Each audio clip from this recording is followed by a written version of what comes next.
Malam hari ini, kesembuhan bukan mistis atau mitos. Ya, meskipun tidak semua kesembuhan itu bukan mistis atau mitos. Mungkin masih ada misteri ya, tetapi kan kita berusaha memahami. Kita mau baca Bapak Ibu, Matius 9, ayat 18 sampai 26.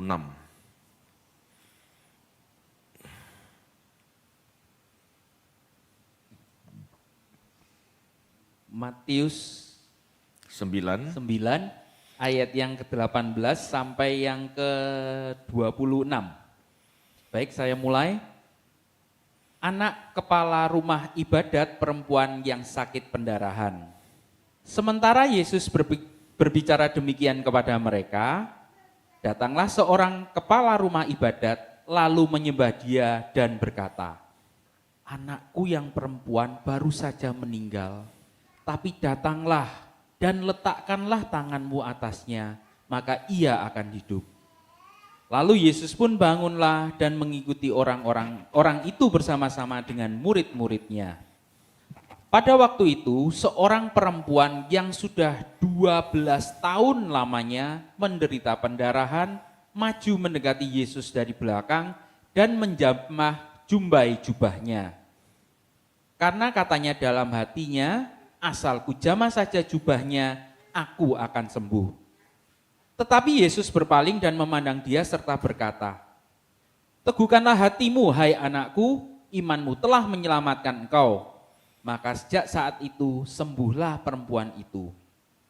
Ketika Yesus tiba di rumah kepala rumah ibadat itu dan melihat peniup-peniup seruling dan orang banyak ribut, berkatalah ia, "Pergilah, karena anak ini tidak mati tetapi tidur." Tetapi mereka menertawakan dia. Setelah orang banyak itu diusir, Yesus masuk dan memegang tangan anak itu, lalu bangkitlah anak itu. Maka tersiarlah kabar tentang hal itu ke seluruh daerah itu. Baik, terima kasih. Bapak Ibu, kita akan membedah bacaan ini ya. Setelah Yesus menjelaskan hal-hal rohani di bacaan sebelumnya ya, minggu lalu gitu ya. Yesus melakukan 2 mujizat. Jelas dikatakan oleh Injil ya di Kisah Para Rasul 10 ayat 38 gitu ya. Yesus adalah seorang yang diurapi dengan kuasa Allah. Tetapi bukan berarti mujizat yang Yesus lakukan melanggar tatanan Allah. Allah menciptakan dunia ini dengan segala tatanannya, ada hukum alam dan hukum-hukum yang lain. Sehingga semua bergerak dalam keteraturan. Jelas Allah tidak suka kekacauan. Tohu wabohu, itulah kacau balau. Kita baca aja yuk, Kejadian 1 ayat 2.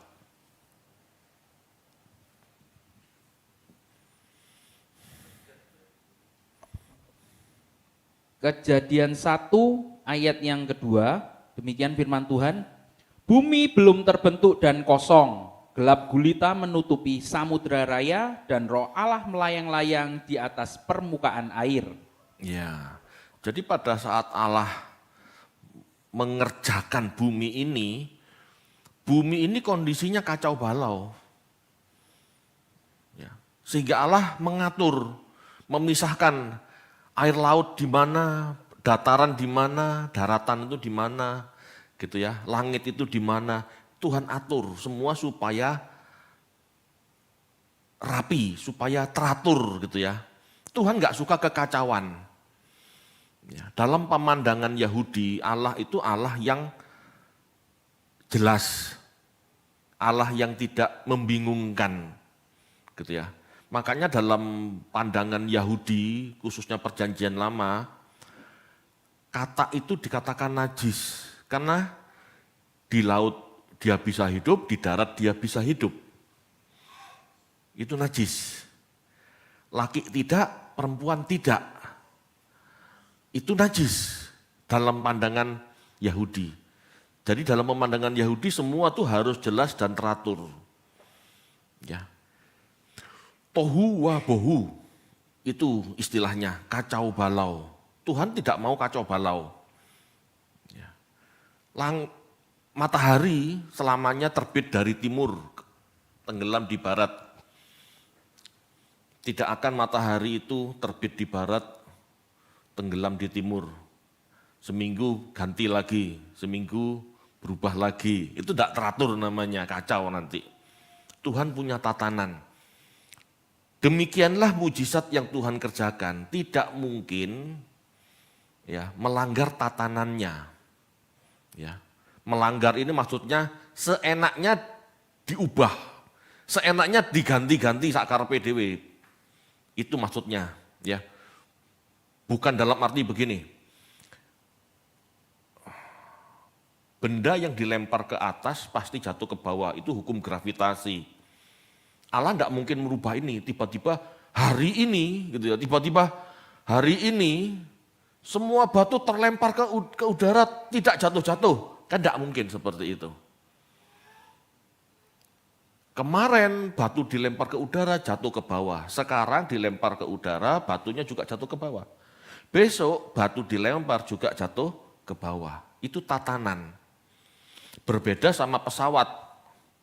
Pesawat memang direkayasa untuk ya mengatasi, bukan melawan, mengatasi hukum gravitasi. Memang, dan itu kecerdasan manusia yang memang diizinkan Allah. Gitu ya. Tetapi bukan berarti untuk melawan tatanan, tidak pernah. Ya, tidak pernah batu dilempar ke atas jatuh ke bawah. Nah, maksudnya seperti itu. Mujizat juga tidak pernah akan melanggar tatanan Allah yang dibuatnya sendiri. Ya. Demikian juga apa yang dilakukan Tuhan Yesus, Bapak Ibu, menyembuhkan orang sakit, itu tidak melawan hukum Allah, tidak melawan tatanan Allah. Karena memang manusia itu bisa disembuhkan. Manusia itu bisa diperbaiki. Istilahnya begitu. Seperti kulkas gitu ya, dibuat oleh manusia dalam kondisi baik. Tetapi suatu saat ada aus, nah aus-aus ini kan bisa diperbaiki. Sama manusia juga begitu. Ya. Bukan Allah melawan tatanannya, gitu ya, bukan. Tetapi ciptaan pasti bisa diperbaiki oleh penciptanya. Itu maksudnya, ya. Keselamatan sebetulnya cara Allah memperbaiki ciptaannya yang lagi konslet jiwanya. Sebetulnya itu. Tetapi kalau mujizat itu cara Allah memperbaiki ciptaannya secara biologis. Gitu ya, secara biologis. Di dalam bacaan ini ada dua kisah mujizat. Jika kita dalami satu persatu, maka kita akan mendapat penjelasan yang cukup memadai. Saya tidak maha tahu Bapak Ibu, dan saya belum memahami semua. Apa yang saya pahami akan saya sharekan. Anda percaya boleh, tidak percaya tidak ada masalah. Ya, tetapi yang pasti saya itu bukan maha tahu, sehingga semua yang ada di kitab suci bisa saya jelaskan, tidak. Tetapi selama saya mampu menjelaskan, saya akan jelaskan. Kenapa? Karena Tuhan tidak mungkin menyangkal tatanannya sendiri. Dan tidak mungkin juga Tuhan melakukan segala sesuatu itu selamanya misteri. Tidak. Alkitab sendiri di dalam kitab Daniel dikatakan, ilmu pengetahuan bertambah-tambah. Ya. Banyak hal akan dibukakan, termasuk mujizat. Misalnya begini Bapak Ibu, di dalam Alkitab ada mujizat. Anggap aja seluruh Alkitab, di seluruh Alkitab ada kisah sekitar 100% gitu misalnya ya. Yang 50% ternyata setelah kita selidiki, ini kalimat-kalimat sastra yang bisa kita pahami sebagai mitos. Tidak semuanya mitos Bapak Ibu. ada fakta, ada, gitu ya. Tetapi, gitu ya, tetapi setelah kita pelajari, anggap 50%-nya mitos. Yang 30%, mujizat yang 30% bisa kita pahami sebagai fakta dan bisa dijelaskan. Ya, bisa dijelaskan. Dulu tidak bisa dijelaskan karena pengetahuan tidak secanggih sekarang. Ya, ilmu pengetahuan dulu enggak, zaman Tuhan Yesus tidak secanggih sekarang. Jadi apa yang dulu dikatakan mujizat, belum tentu sekarang tidak bisa dijelaskan. Ya. Lalu ada 20% misalnya, 20%. Ini fakta. Ya, fakta. Tapi tidak bisa dijelaskan atau misteri. Paham ya maksudnya ya? Kita tidak boleh gebyah uyah gitu loh ya. Apa gunanya kita belajar Alkitab kalau kita tidak bisa membuat kesimpulan? Setiap kali baca Alkitab semua dikatakan mujizat. Loh ya tidak perlu belajar kalau kayak begitu. Tidak perlu ada kelas belajar. Kita perlu kelas belajar supaya kita tahu mana yang mitos, mana yang fakta. Mana fakta yang bisa dijelaskan dan mana fakta yang tidak bisa dijelaskan atau masih misteri. Ya enggak apa-apa, namanya manusia. Kita tidak tahu 10, 20 tahun atau 100 tahun lagi 20% fakta ini yang masih misteri ini bisa dijelaskan, siapa tahu. Contoh, sekarang kita masih ngomong misteri ya, roh itu kan masih misteri. Ilmu pengetahuan tidak bisa membuktikan adanya roh. Tapi siapa tahu 10-20 tahun lagi kita bisa melihat roh. Betul enggak? Kalau sekarang yang disebut roh itu enggak ada, itu mitos. Itu hasil filsafat Plato. Itu roh. Menurut biologi enggak ada roh. Halo? Menurut ilmu pengetahuan biologi saat ini, kedokteran saat ini, neuroscience terutama saat ini, yang namanya roh itu tidak ada. Tetapi siapa tahu 10-20 tahun lagi ilmu pengetahuan bisa membuktikan. Kan berkembang. Gitu loh. Contoh, ini soal melihat roh ya.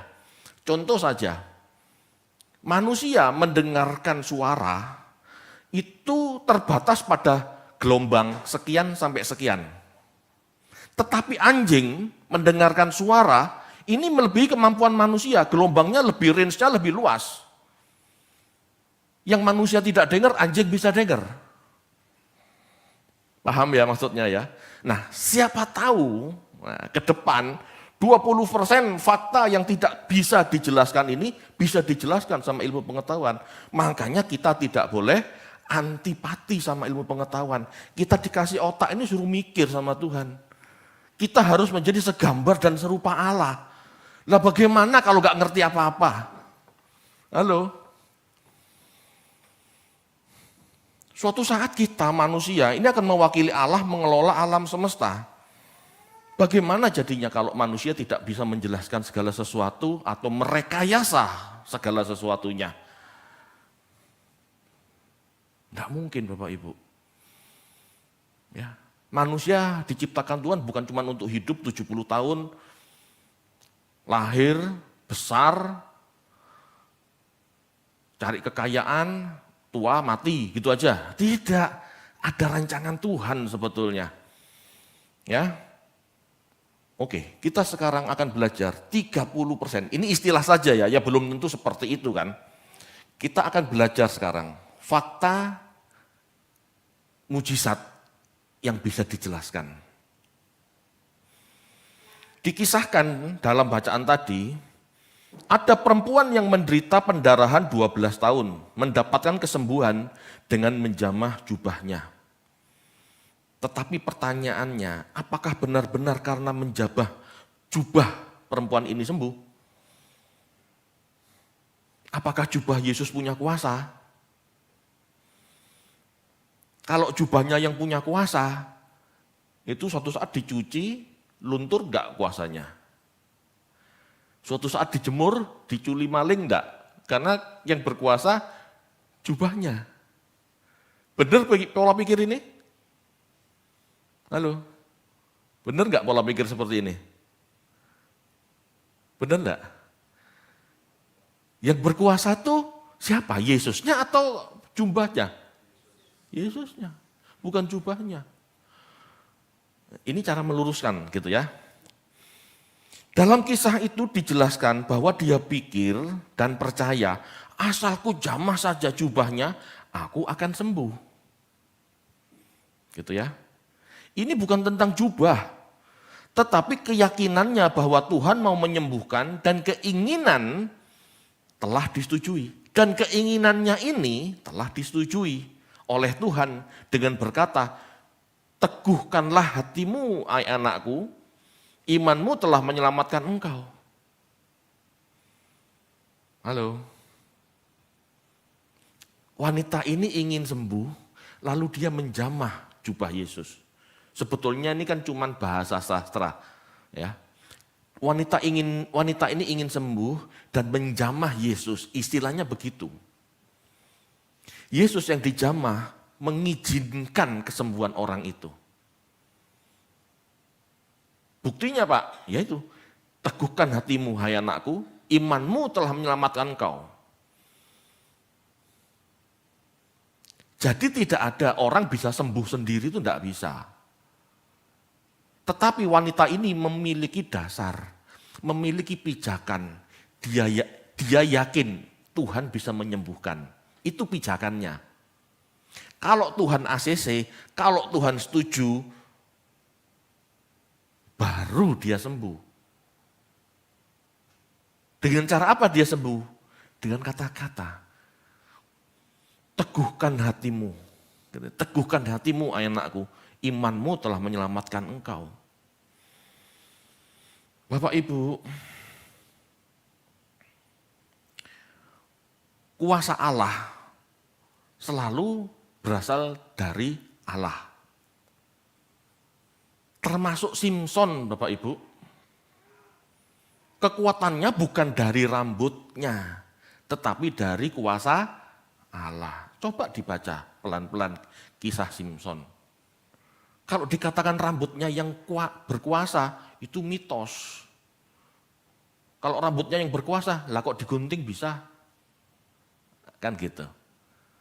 Itu cuma istilah sebetulnya, itu kan kisah supaya menarik.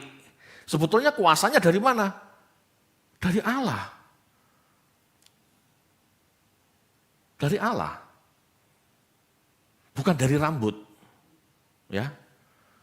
Tolong sekolah minggu diperbaiki cerita itu.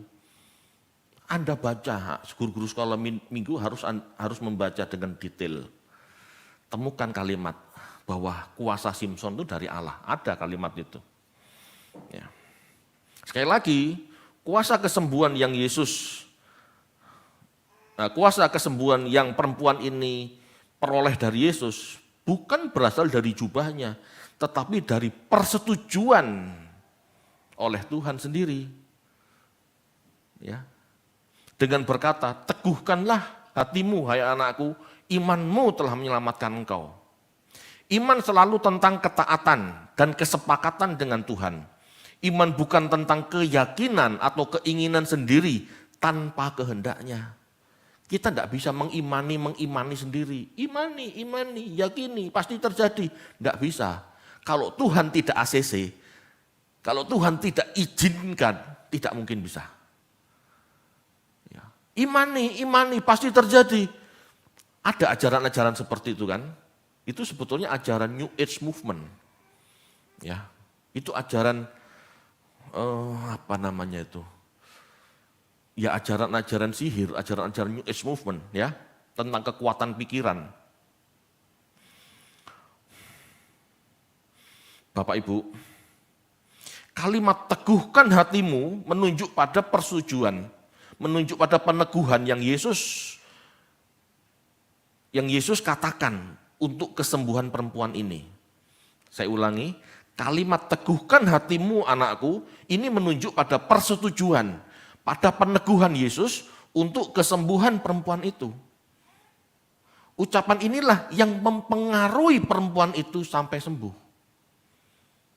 Aku ingin sembuh, aku yakin Tuhan ini bisa menyembuhkan aku. Ku jamah. Begitu dia jamah, Tuhan ngerasa, karena ada orang yang percaya. Dia lihat perempuan ini, dan Tuhan setuju menyembuhkan dia. Teguhkan hatimu anakku, imanmu menyelamatkan kau. Kata-kata Yesus ini mensugesti perempuan ini. Halo Bapak Ibu. Kita jangan anti sama kata sugesti ya Bapak Ibu.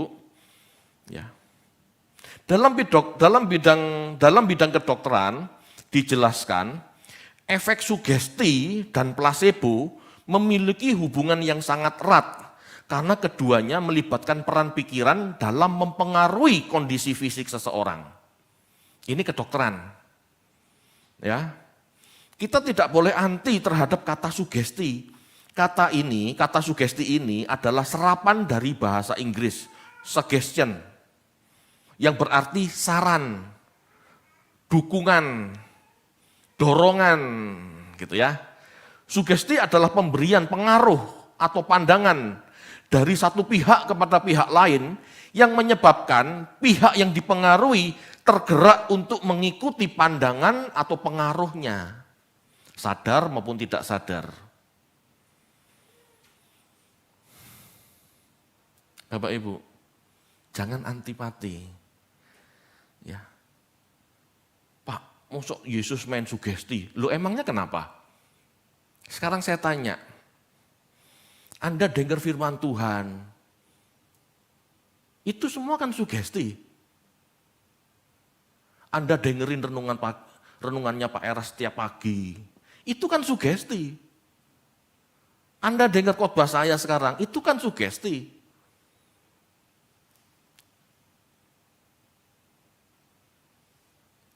Jangan anti sama sugesti. Karena sugesti memang diberikan untuk mempengaruhi orang supaya semakin cerdas, supaya lebih gembira, supaya lebih semangat. Orang tua ngomong sama anak, misalnya anaknya ini nilainya jelek. Nyoh, gak usah sedih, belajar lagi, belajar lebih rajin, pasti bisa, besok pasti nilainya lebih baik. Ini kan sugesti. Ngedekno atine anak supaya enggak down. Itu kan sugesti. Dan ini bukan sihir Bapak Ibu, ini psikologis. Ya, ini psikologis. Sugesti adalah faktor utama yang memicu efek placebo. Ya. Sugesti yang kuat dapat membentuk harapan positif. Efek placebo memicu perubahan fisiologis seperti pelepasan endorfin, hormon pereda nyeri yang alami. Ya. Begitu disugesti, misalnya jatuh, ada anak jatuh, bubu jatuh, nangis, mamanya, enggak apa-apa, biasa itu. Itu kan sugesti. Supaya anak itu tidak merasa sakit atau malu. Kan anak nangis bisa ada dua hal. Satu, sakit. Kedua, malu. Gedebuk, delosor, dilihatin orang, nangis dia. Udah, enggak usah nangis. Itu kan sugesti. Supaya anak ini terhibur, digedekno atine. Enggak merasa sakit. Ya. Placebo effect meningkatkan aktivitas otak di area yang terkait dengan rasa nyaman dan penyembuhan. Placebo effect adalah fenomena psikologis di mana seseorang mengalami perubahan kondisi kesehatan atau gejala tertentu setelah menerima suatu perlakuan yang sebenarnya tidak memiliki efek farmakologis aktif. Banyak kali Bapak Ibu, ya, dokter itu sudah tidak punya obat. Tetapi suatu saat pasien yang berpenyakit ini minta obat. Saya sakit dokter, saya nggak kuat lagi. Dokter kadang-kadang memberi kapsul kosong. Pak, minum ini sehari 3 kali. Atau mungkin isinya diganti yang lain, diganti vitamin B gitu ya. Pak, minum ini sehari 3 kali. Lalu sembuh. Tapi dokternya tidak ngomong, ini sebetulnya bukan obat. Pak, minum ini. Yang rutin ya, kalau rutin kamu sembuh. Sehari 3 kali dia minum, dia tidak sakit. Itu bisa terjadi, itu namanya efek placebo. Bukan dokter niatnya bohong, tetapi mungkin memang dokter tidak tahu obatnya atau punya obat tapi tidak ada stoknya. Ya, ngerti obatnya tapi tidak ada stoknya, terpaksa dia pakai itu untuk menolong orang itu. Kalau dia sudah tidak sakit, sehari 3 kali minum obat itu tidak sakit, 3 hari tidak sakit, obatnya habis, dia tetap tidak sakit dan tidak kembali ke dokter, ya tidak ada masalah kan, yang penting orang ini kan sudah ditangani. Benar enggak? Itu loh efek placebo.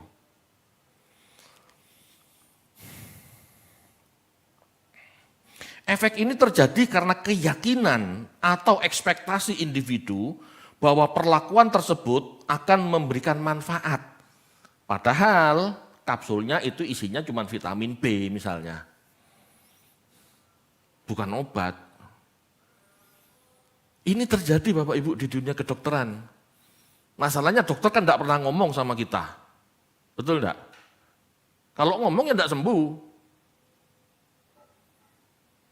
Sama Bapak Ibu.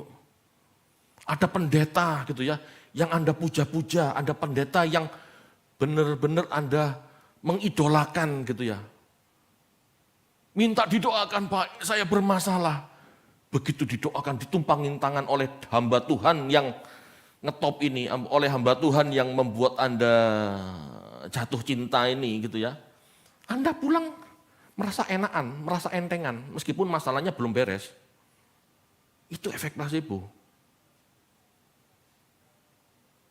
Halo.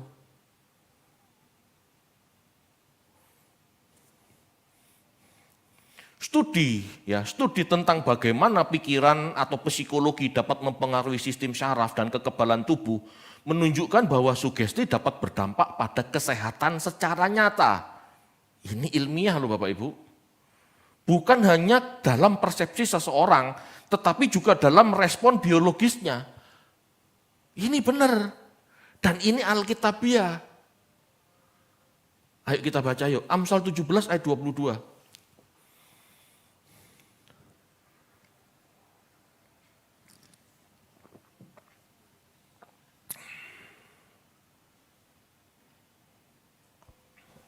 Amsal 17 ayat yang ke-22, hati yang gembira adalah obat yang manjur, tetapi semangat yang patah mengeringkan tulang. Nah,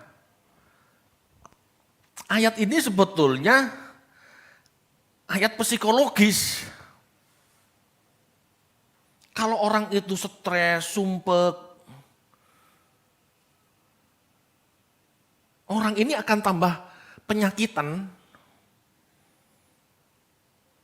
Depresi, stres, itu memunculkan hormon kortisol kalau nggak salah. Tetapi hati yang gembira itu adalah obat. Nah bagaimana dokter-dokter, tabib-tabib mengupayakan manusia ini bisa punya hati yang gembira? Sugesti caranya. Ada yang benar-benar bisa pakai obat, ada yang kalau memangnya obatnya enggak ada, pakai sugesti. Termasuk dari kata-kata. Apalagi Yesus punya kuasa. Begitu guru yang dipercaya oleh perempuan ini mengatakan, teguhkan hatimu, imanmu menyembuhkanmu. Senang enggak dia? Senang. Hati yang gembira perempuan ini mengubah kondisi fisik, kondisi biologisnya. Ini yang terjadi. Hati yang gembira adalah obat. Bukan obat dalam arti medisin, tetapi hati yang gembira itu bisa mengubah struktur biologis manusia. gitu ya. Muncul endorfinnya, muncul hormon-hormon kesembuhannya. Kalau stres yang muncul hormon-hormon yang merusak tubuh, kortisol. Kalau gembira yang muncul hormon-hormon yang membuat badan lebih sehat. Ini ilmiah Bapak Ibu. Jadi pada saat Yesus ngomong, teguhkan hatimu. Ini sugesti. Apalagi Yesus berkuasa. Nah itu loh, masalahnya di situ. Masalahnya sugesti kita, ini kuasanya beda-beda. Ada yang pintar mensugesti, ada yang tidak bisa mensugesti. Contoh orang-orang yang pintar mensugesti. Itu pendeta kemakmuran itu pintar mensugesti. Kalau cuma dia ngomong, Bapak Ibu, Anda harus transfer sebelum jam 2. Suara Allah bicara demikian, Anda transfer semua, itu jago sugesti.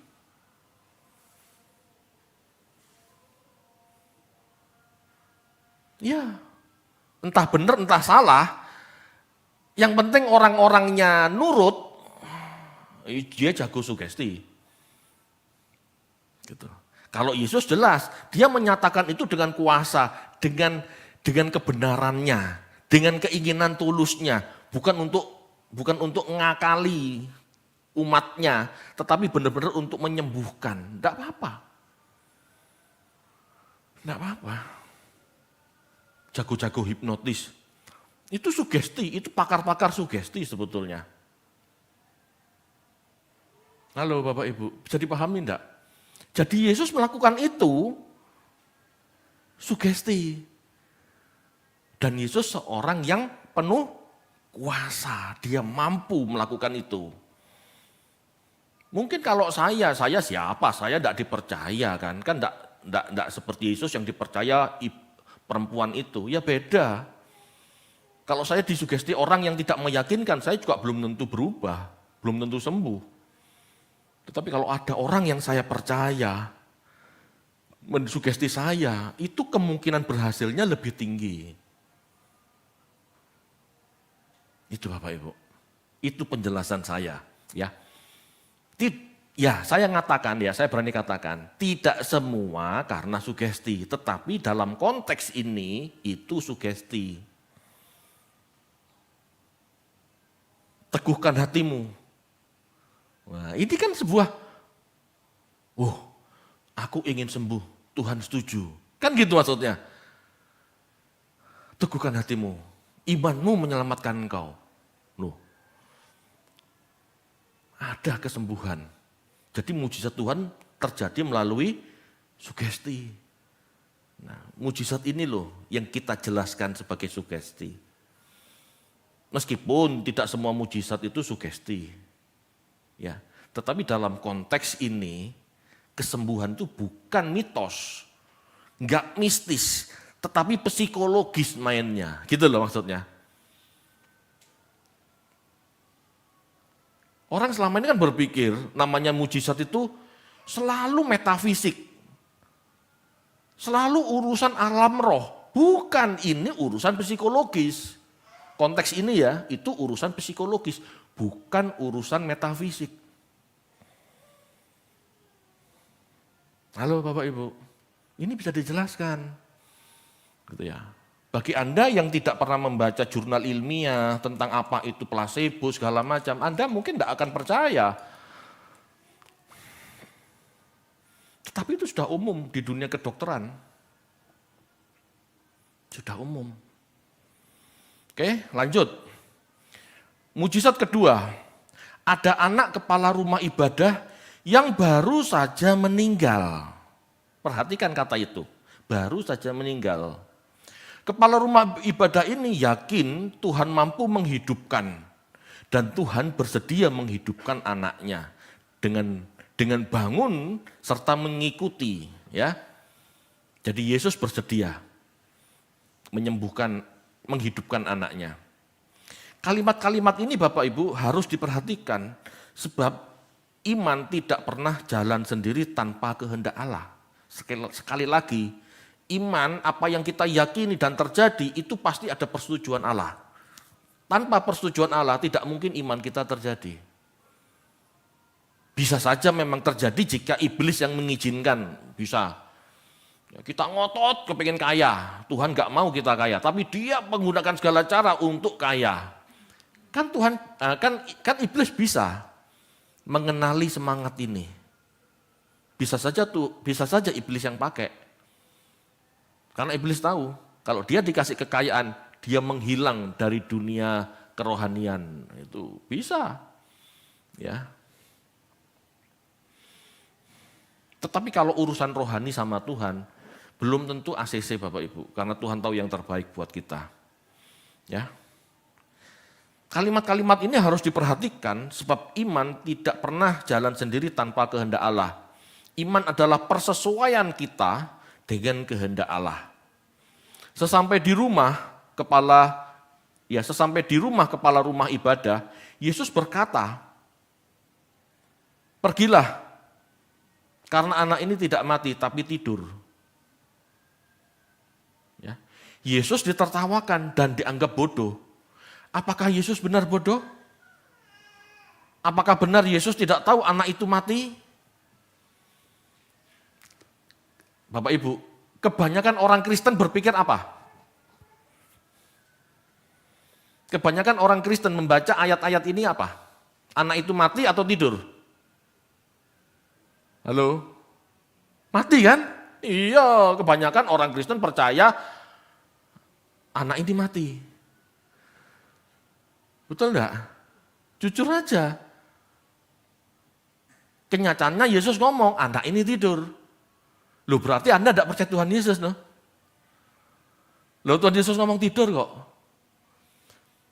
Kalau kita berpikir, kita orang Kristen berpikir anak ini mati, kita enggak beda sama orang-orang yang mentertawakan Yesus itu kan? Halo? Bener enggak? Katanya percaya sama Yesus. Lah kok Yesus ngomong tidur, kita enggak percaya, kita malah mentertawakan. Kok kita malah ikut-ikutan mereka yang mentertawakan? Halo? Masa Yesus bohong? Halo? Yesus bohong apa bodoh? Kok ditertawakan? Kalau kita percaya Yesus Tuhan, Dia tahu. Harusnya kita percaya anak ini tidur, tidak mati. Kenapa banyak orang Kristen yang berpikir itu mati? Berarti kan tidak percaya Yesus. Makanya Bapak Ibu, kalau membaca Alkitab itu yang teliti, lihat konteks.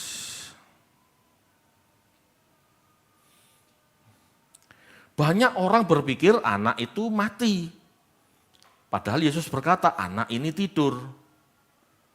Jika kita cermati kisah ini, dikatakan bahwa oleh kepala rumah ibadah, ya, anakku yang perempuan baru saja meninggal. Baru saja meninggal. Ini berarti ucapan Yesus yang menyatakan anak ini tidur, itu maksudnya adalah mati suri. Tidak benar-benar mati, tapi tidur. Benar kata Yesus, anak ini tidur, anak ini tidak mati. Anak ini tidur. Dalam bahasa kita saat ini, mati suri. Gitu loh. Istilahnya Yesus tidur. Halo Bapak Ibu. Tidak berani orang berpikir seperti ini. Kenapa? Ya sudah dicekoi dengan hal-hal mitos masalahnya. Bapak Ibu, saya menyatakan anak ini tidur, itu berarti anak ini mati suri. Yesus menyatakan anak ini tidur, itu maksudnya mati suri. Saya berani menyatakan anak ini mati suri, bukan mati yang sebenarnya. Kenapa? Karena anak itu dikatakan baru saja meninggal. Ya. Baru saja meninggal, kemungkinan belum mati itu ada. Ya. Ini bukan berarti Yesus tidak mampu membangkitkan orang mati ya. Kita harus bisa melihat konteks yang berbeda dengan kisah Lazarus, Yohanes 11 ayat 17. Itu beda loh. Ayo dibaca yuk, Yohanes 11 ayat 17. Yohanes 11 ayat yang ke-17. Maka ketika Yesus tiba, didapatinya Lazarus telah 4 hari berbaring di dalam kubur. Ya, 4 hari berbaring di dalam kubur. Itu ya sudah kondisi biologisnya sudah berubah sebetulnya. Ya pasti ada busuknya. Ada pembusukan yang terjadi.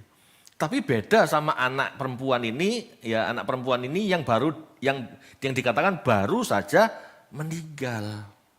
Masih ada kemungkinan hidup. Ya.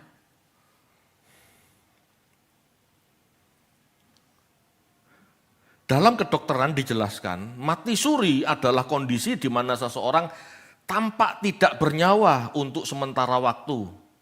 Jelas ya, tidak terdeteksi ilmu pengetahuan kedokteran saat itu, tetapi kemudian hidup lagi, itu mungkin. Bahkan di dunia kedokteran Bapak Ibu, mati suri itu juga tidak terdeteksi. Pada saat orang mati, ya, termasuk mati suri maksudnya, ini garisnya bisa panjang. Tapi entah sehari, entah 2 hari, entah 3 hari, orang ini bangun lagi. Sebetulnya ini bukan benar-benar mati.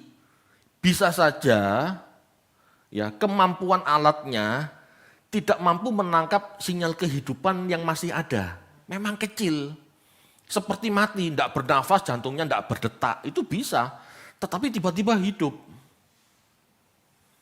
Ciri-cirinya orang mati suri ya, pada saat dia hidup, dia melihat malaikat. Itu. Jadi otaknya masih bekerja. Halo? Kalau orang Kristen mati, dia dijemput malaikat. Dia dijemput Tuhan Yesus. Kalau orang Hindu yang mati, dia melihat Krishna menjemput dia. Tapi belum waktunya, akhirnya dia bangun lagi. Kalau orang ateis Pak, gimana Pak? Dia melihat papa mamanya yang dikasihinya. Dia datang menjemput dirinya. Dia melihat dirinya terbang di atas jasadnya.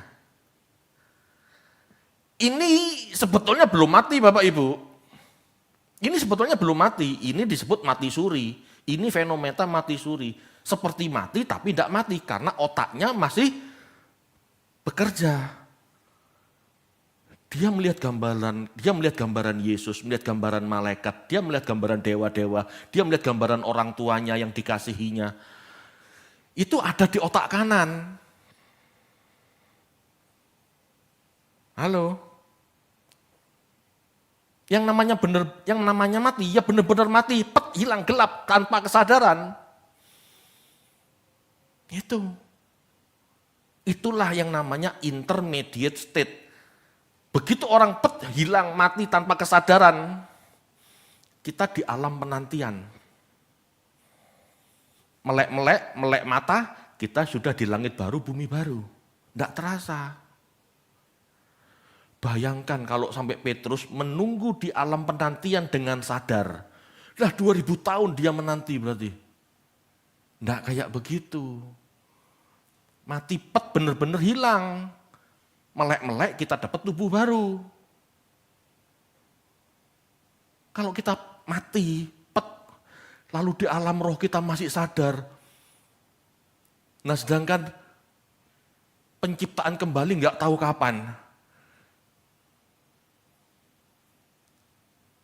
Kan lama banget di alam roh. Tidak seperti itu Bapak Ibu. Halo, mungkin Anda belum bisa menerima penjelasan saya. Tapi tidak apa-apa, renungkan saja, ini harus saya share. Ya, karena saya harus menjelaskan dengan jelas dan berusaha semaksimal mungkin menghilangkan mitos-mitosnya. Bayangkan Bapak Ibu kalau kita hidup di alam roh ribuan tahun, kayak Petrus dengan sadar, emangnya enak? Kan gak enak-enak. Bangun lagi, tidur lagi, nyanyi lagi, mati lagi, tidur lagi. Sampai kapan begitu? Manusia diciptakan bukan untuk itu. Makanya yang namanya mati benar-benar hilang lenyap tanpa kesadaran, dan begitu kita diberi tubuh baru, kita benar-benar sadar lagi. Di alam kematian nggak sadar, makanya dikatakan di alam roh kita tuh tidur. Itu.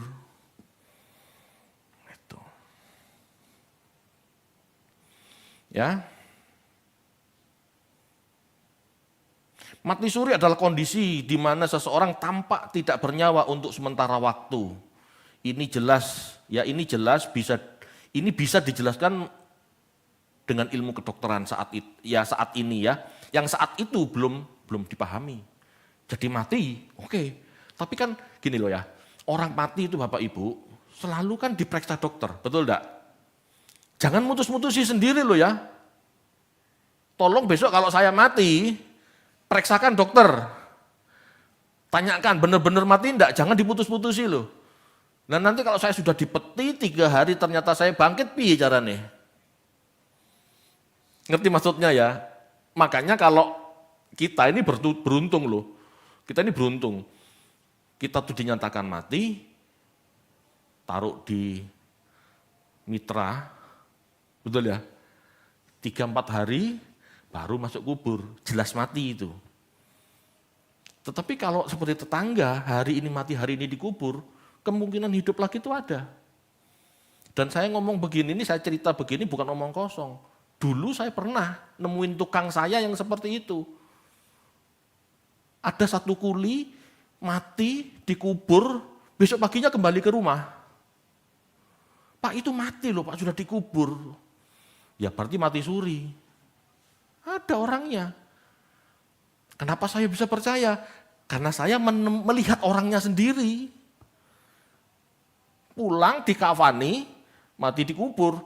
Untungnya kan gak ada petinya kalau tetangga, betul enggak? Dia keluar, pulang, kaget ibunya. Dia makan lagi, minum lagi, dan besoknya masuk kerja. Gimana terus?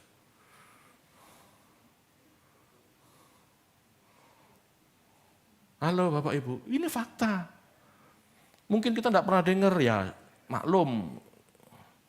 Gak semua orang menemukan hal seperti itu dalam pengalaman hidupnya. Tetapi ya ini kenyataan, ada fakta-fakta mati suri. Ya.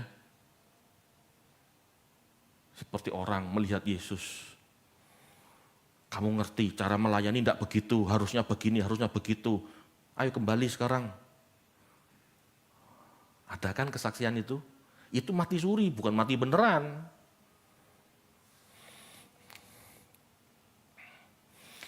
Beberapa orang yang mengalami mati suri melaporkan pengalaman seperti melihat cahaya terang, merasakan sensasi keluar tubuh, melihat roh-roh orang yang mati, atau melihat kejadian di sekitar, gitu ya.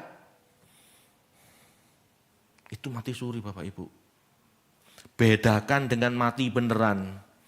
Ya, mati beneran itu besok di alam yang baru, bukan di alam roh. Kita baca yuk Wahyu 2 ayat 17.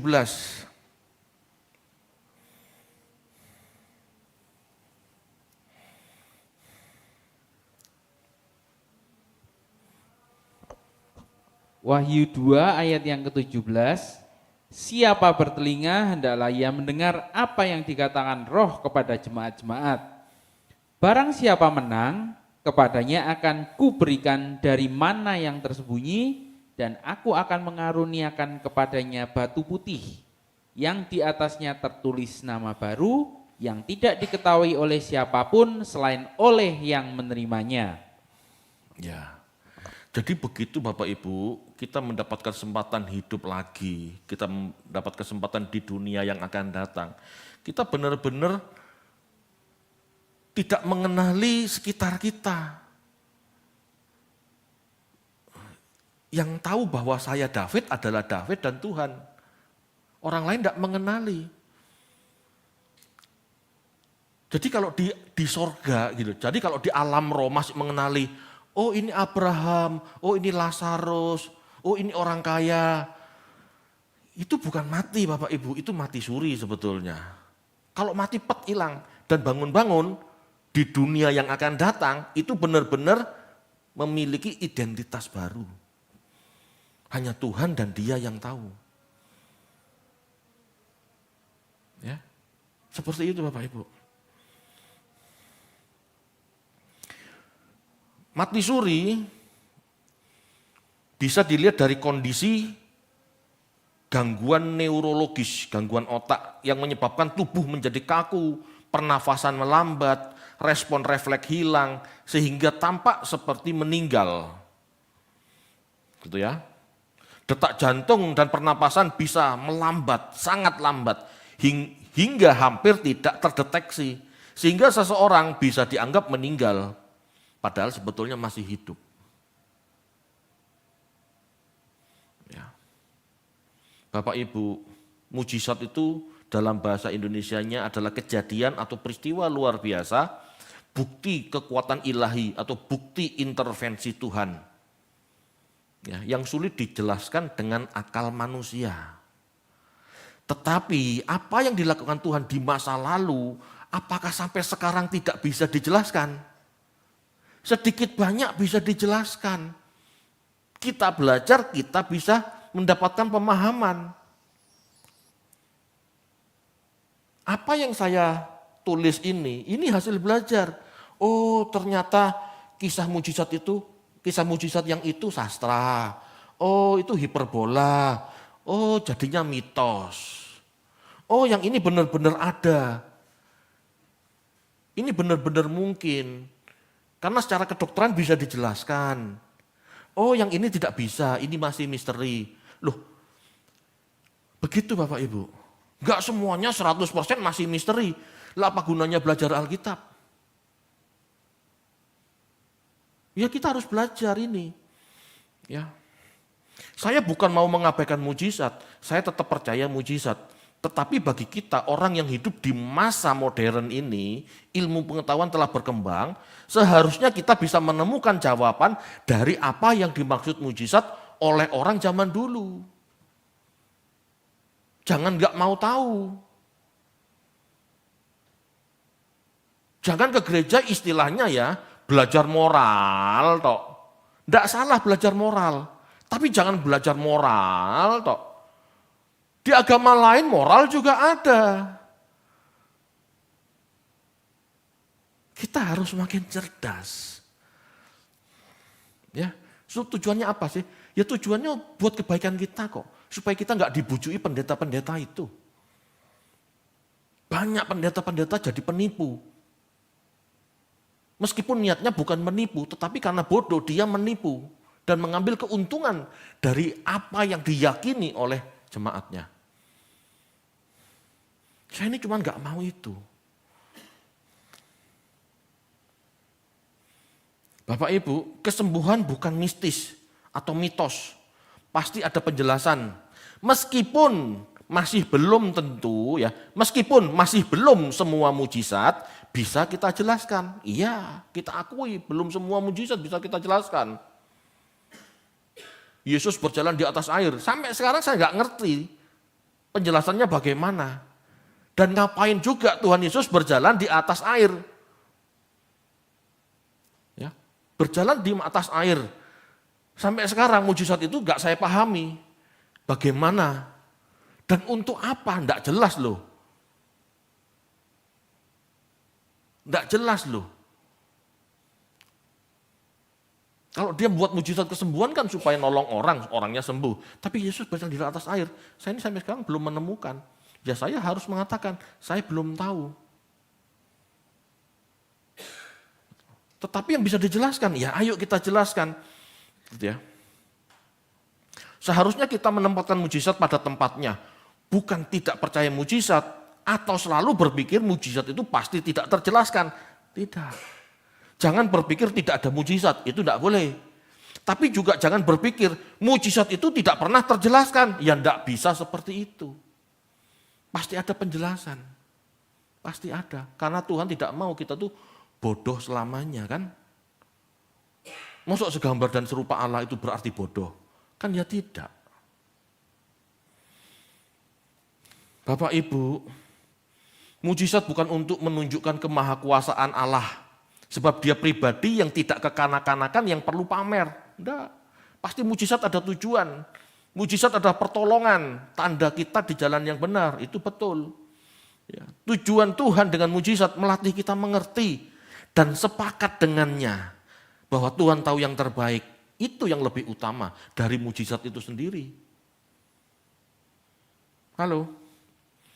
Bapak Ibu. Sebagai orang rohani seharusnya kita mampu menarik pesan-pesan kitab suci yang membuat kita lebih mengerti kehendak Allah. Pesannya, saya khotbah malam hari seperti ini supaya kita tidak terpesona dengan mujizat, tetapi terpesona dengan kehendak Allah. Terpesona dengan kesepakatan, Tuhan maumu ini, aku percaya. Tuhan mauku ini, boleh enggak boleh, aku percaya. Itu loh sebetulnya. Tujuannya belajar itu. Bisa sepakat dengan Tuhan. Bisa mengerti kehendaknya. Dan kehendaknya tidak selalu mistis. Tidak selalu misteri. Ya. Saya ngomong begitu, saya khotbah ini begitu, saya khotbah seperti ini Bapak Ibu. Supaya ya seandainya ada orang Kristen yang fanatik gitu ya, enggak mau ke dokter Pak, iman menyembuhkan saya. Ya enggak salah, tapi kalau pola pikirmu salah, kamu konyol. Halo, saya ingin banyak orang Kristen mendapatkan pencerahan. Bukan sekedar percaya mitos-mitos. Amin Bapak Ibu. Ya saya harap